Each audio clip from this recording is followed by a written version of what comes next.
Hello, welcome. In this short video, let us look at two key differences between linear time invariant systems and non-linear systems. So, we are going to look at two key differences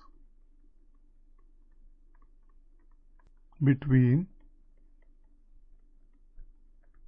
linear time invariant systems versus non-linear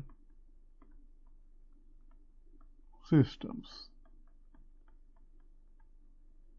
So the first one is that the impulse response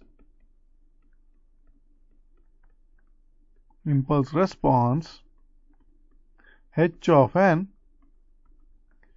is unique for a given linear time invariant system.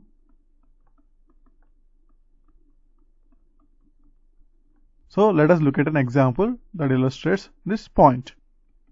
Consider an impulse response h of n defined as 1 for values of n equal to 0 and 1 and 0 otherwise. So for this impulse response, the system equation is uniquely determined. That is, by using the definition of the convolution operation for a linear time invariant system, y of n equal to x of n convolution with h of n, which is equal to the sum k equal to minus infinity to plus infinity x of k h of n minus k. Note that by using the commutative property, we can rewrite this sum as summation k equal to minus infinity to plus infinity h of k multiplied by x of n minus k. And now by using the definition of the impulse response h of n equal to 1 for n equal to 0, 1 and 0 otherwise, we can write that this sum is equal to x of n. For k equal to 0, this becomes x of n, and for k equal to 1, this becomes x of n minus 1. Therefore, for this impulse response, the linear time invariant system is uniquely determined as y of n is equal to x of n plus x of n minus 1. So there is no other LTI system that has the same impulse response. So note that for nonlinear systems,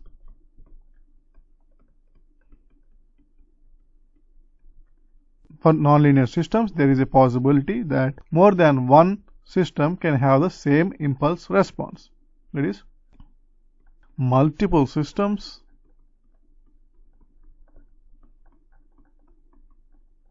can have same impulse response.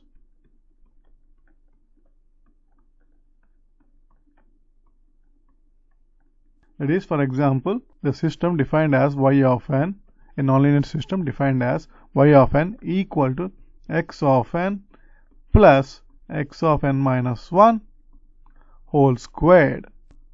This is basically a nonlinear system. Now, when the input is x of n equal to delta of n, that is an impulse signal or a unit sample signal, then y of n will become h of n is equal to delta of n, that is the impulse signal at n, and delta of n minus 1, that is a shifted version, whole squared.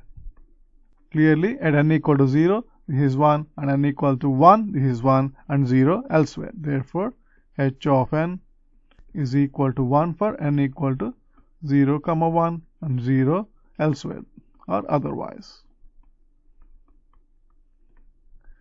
That is, this nonlinear system has an impulse response h of n equal to 1 for n equal to 0 and 1 and 0 otherwise.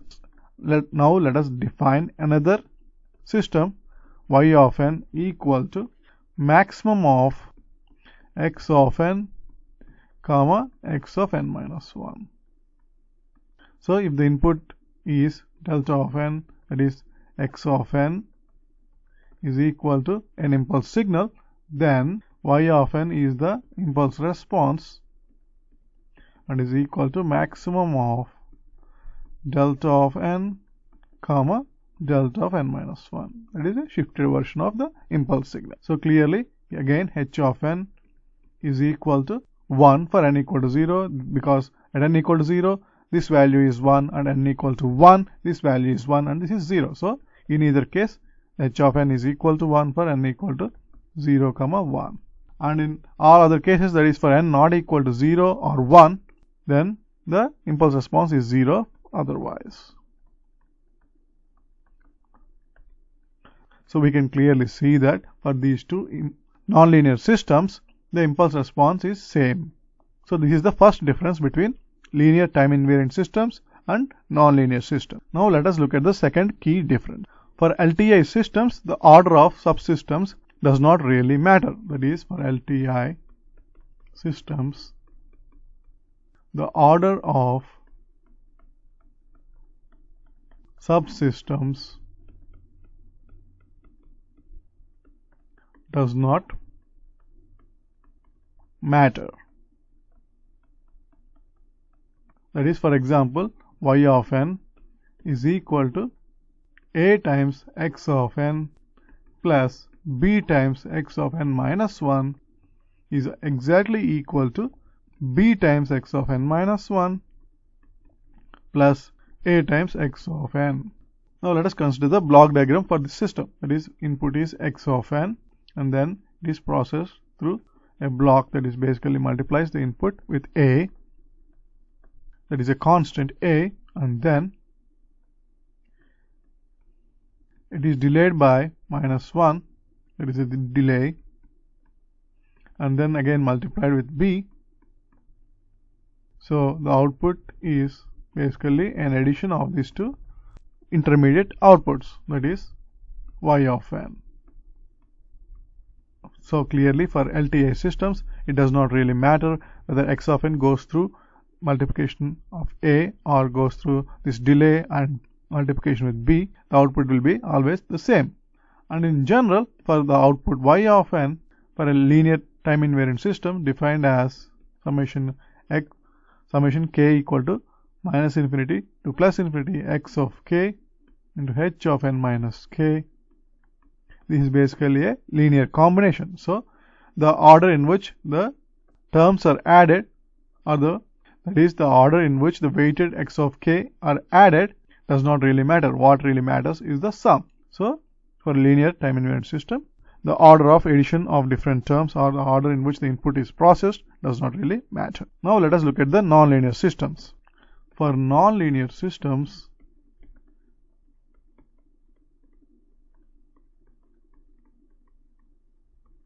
the order of processing really matters. That is, the order really matters. So for example, consider the nonlinear system y of n equal to 2 times x of n whole squared.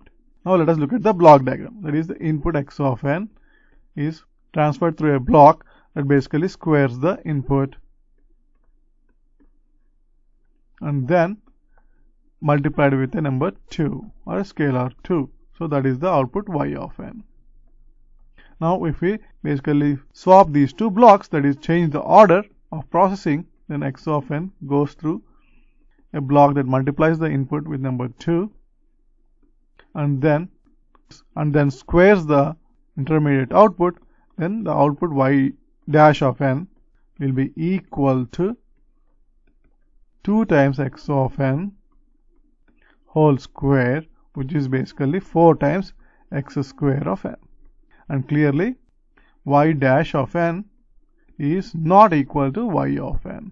So for nonlinear systems, the order of the subsystems really matters. Thanks for watching.